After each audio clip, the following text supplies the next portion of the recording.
Pertama-tama untuk membuat aplikasi yang digunakan pada permainan rumah tangga, saya membuatnya menggunakan Vuforia dan Unity.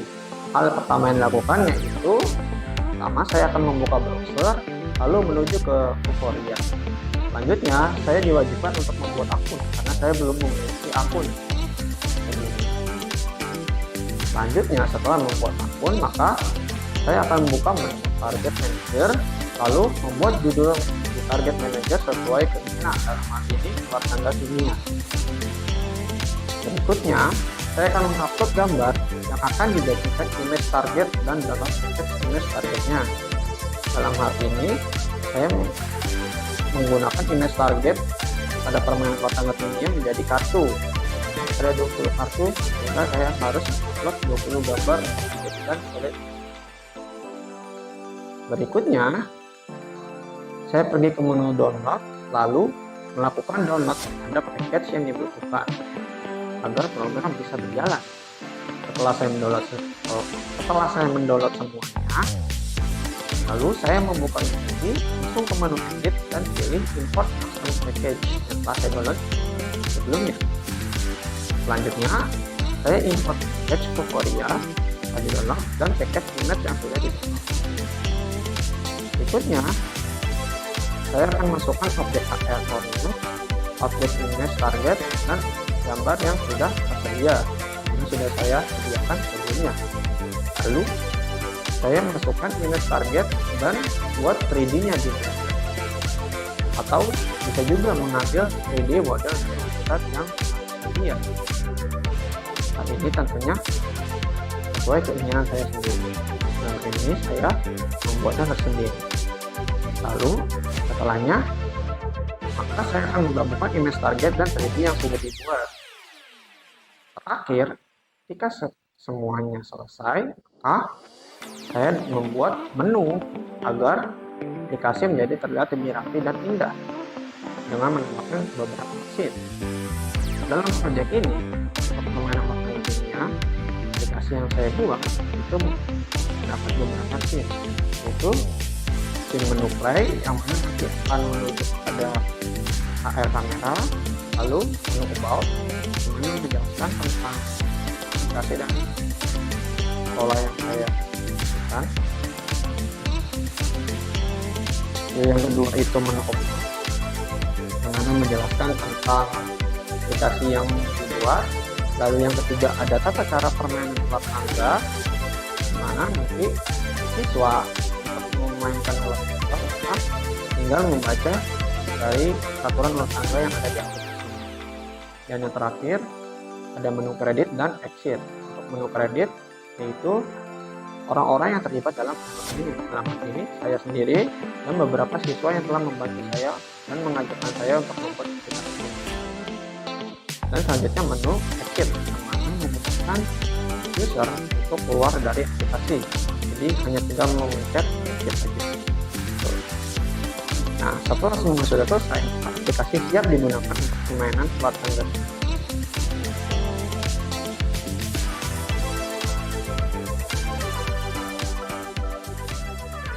Assalamualaikum semuanya. Waalaikumsalam. Gimana kabarnya? Baik.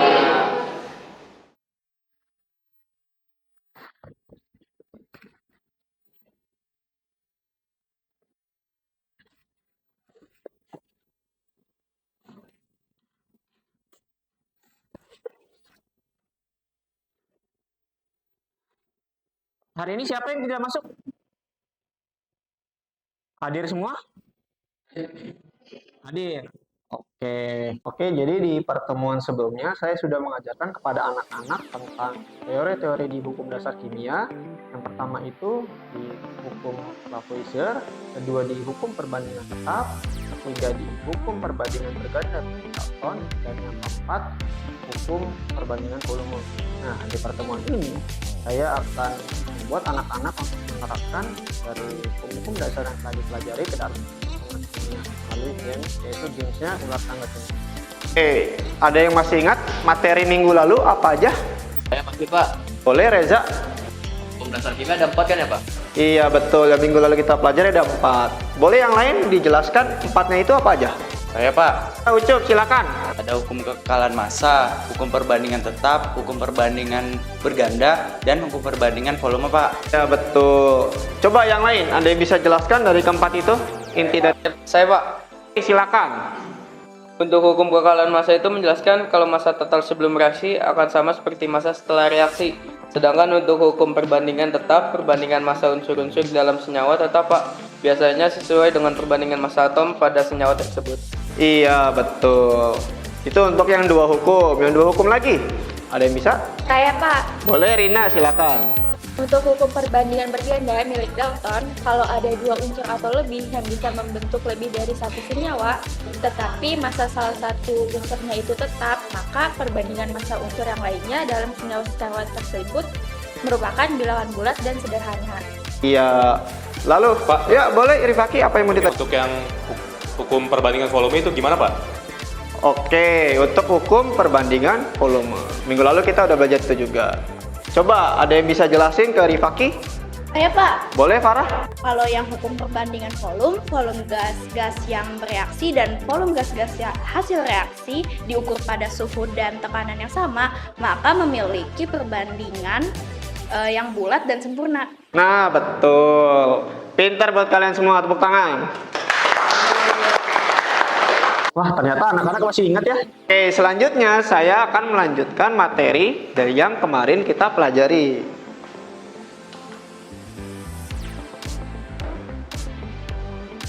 Oke. Nah, sebelum saya memulai materi, alangkah baiknya kita mulai dengan kata-kata yang dapat membangkitkan semangat. Seperti biasa, pembelajaran kita dimulai dengan kata-kata motivasi. Nah, kata-kata motivasi hari ini yaitu ini. Coba ada yang mau baca kata-kata motivasi hari ini? Boleh nanti baca.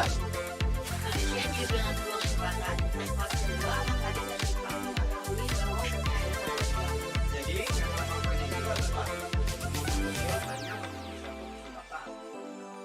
kita harus memaksimalkan dengan sebaik.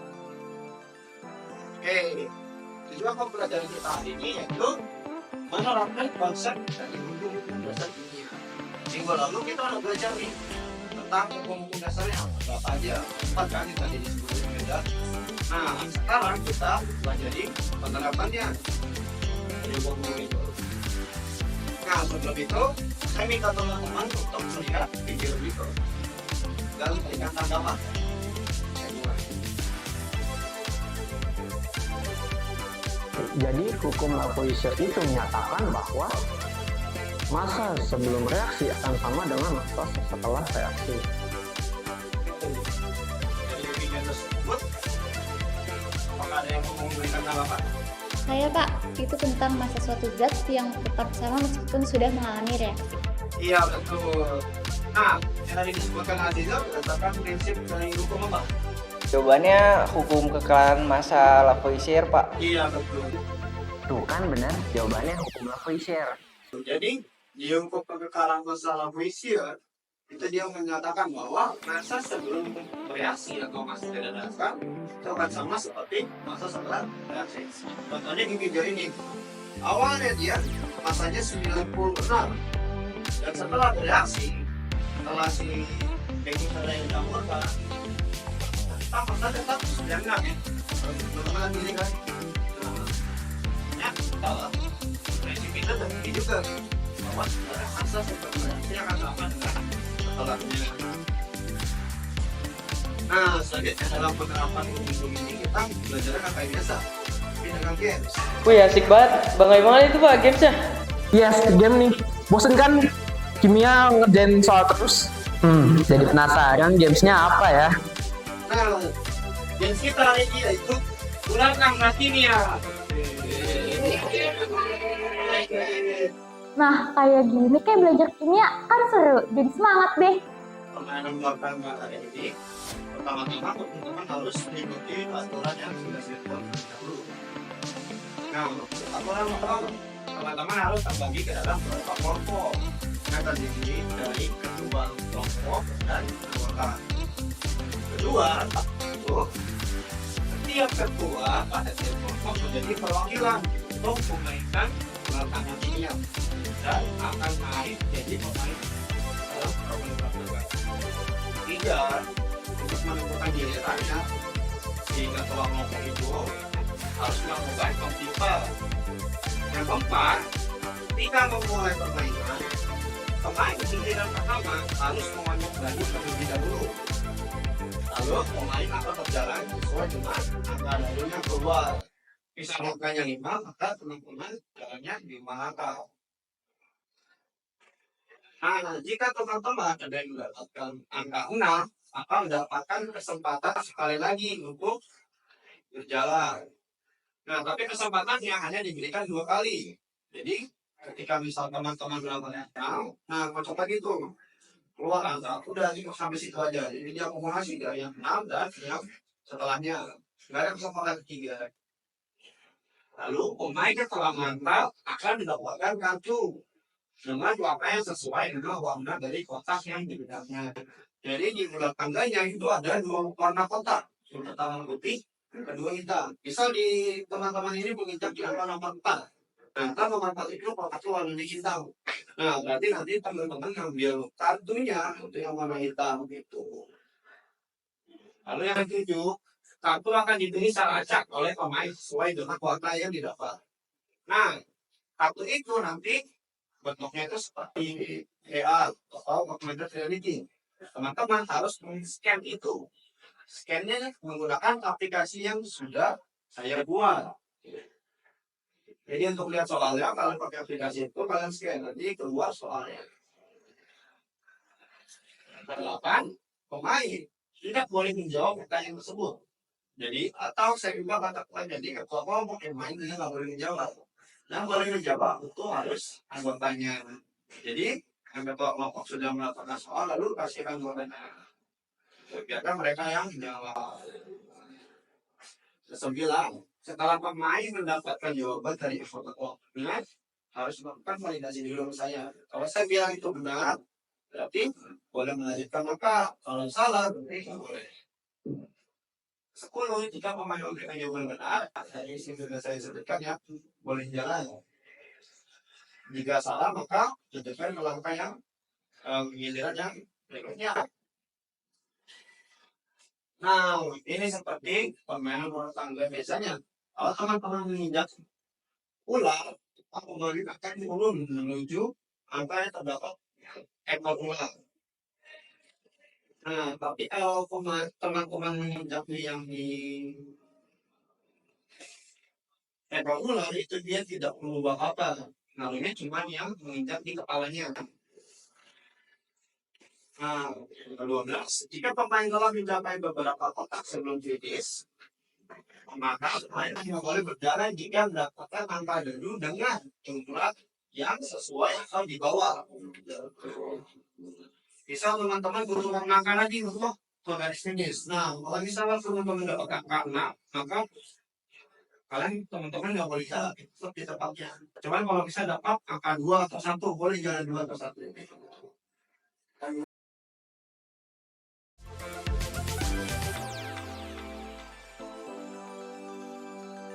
Wah, gamesnya seru banget. Jadi nggak bosen deh mainnya. Wih, seru tuh Pak. Berarti kita bikin kelompok dulu dong Pak. Lalu kita menentukan ketua kelompoknya. Iya, betul, Kalista. Nah, jadi untuk ketua kelompoknya, nih saya kasih tahu ke teman-teman ya, ketua kelompoknya saya nentuin berdasarkan nilai di bab sebelumnya, nilai UH. Tapi untuk anggotanya saya serahkan kepada kalian. Gimana? Boleh, Pak. Oke, Bayu, berarti boleh ya. Tujuan pembentukan kelompok berdasarkan nilai UH adalah untuk membuat kelompok menjadi heterogen berdasarkan kemampuan kognitifnya. Jadi, dalam satu kelompok akan ada siswa yang memiliki kemampuan kognitif yang sangat baik dan ada siswa yang memiliki kemampuan kognitif yang kurang. Nah, ketika mereka disatukan, maka proses pembelajaran akan menjadi lebih baik. Nah, siswa yang memiliki kemampuan kognitif yang lebih baik membantu siswa yang memiliki kemampuan kognitif yang kurang. Nah, oke, saya lihat dulu ya nilai UH di bab sebelumnya. Siapa yang paling tinggi? Semoga sekelompok sama Aziza, soalnya dia pinter. setelah kalian lihat, ya saya udah nemu nih ketua kelompoknya. Nah, sekarang aja deh langsung sama untuk kelompok 1 itu Adi, kelompok 2 Aziza, kelompok 3 Refdi, kelompok 4 itu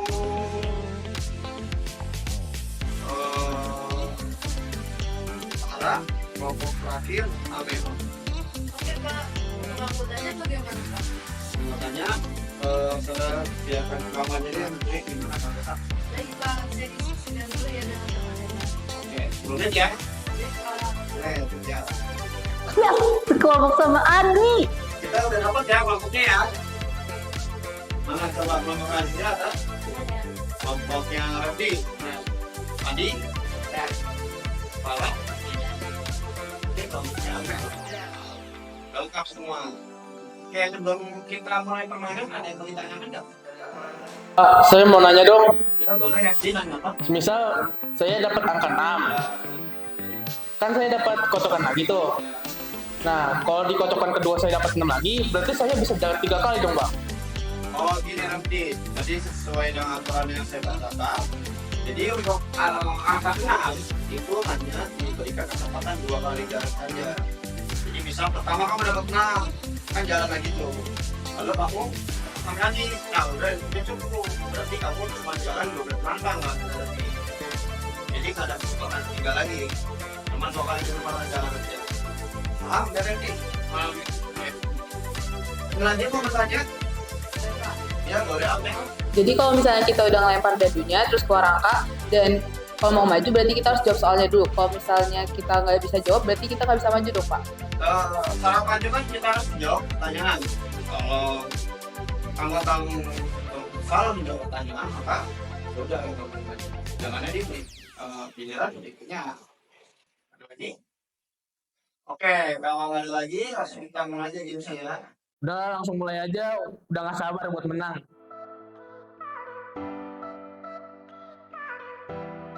Udah Pak, sekarang ambil kartu. Iya, Refdi, sekarang kamu ambil kartu. Kotak warna apa, Refdi? Hitam. Hitam, berarti ambil hitam yang ini, pilih.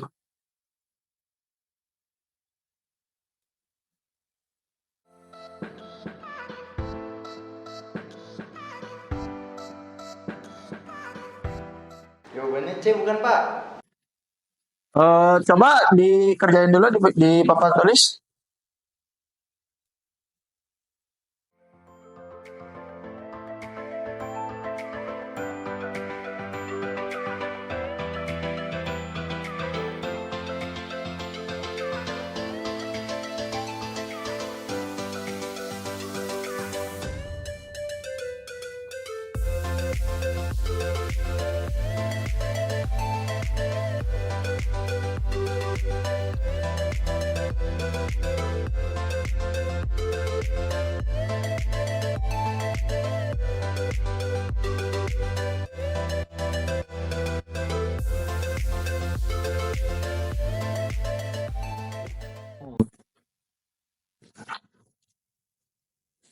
Iya, jadi volumenya kan 10 liter ya tadi di kartu. 2 koefisien H2O 2 koefisien H2 2 kali volume H2 10. Iya betul. Wih, pinter. Tepuk tangan buat kelompok kecil. Oke, gimana tadi gamesnya teman-teman? Seru ya. Wih, emang saya kalau bikin games tuh nggak pernah salah. Ya nggak? Nah, coba tadi kan kalian pada ngerjain soal ya anggota-anggotanya ya. Nah, mungkin ada soal yang teman-teman kurang paham yang kalian ingat? Saya Pak, Oh iya, Farah, silakan. tadi dapat soal tuh tentang menentukan massa zat di reaktan, tapi diketahuinya massa zat reaktan lain di produk. Terus akhirnya kita bisa menemukannya menggunakan prinsip kekekalan massa, Pak. Oh, pasti nggak kira-kira yang tadi kamu temuin itu soal yang mana? Yang ini yang ada soal logam. Oh, yang ada besi dan belerang kalau nggak salah ya? Oh ya, saya bahas dulu ya biar kalian clear. Oke.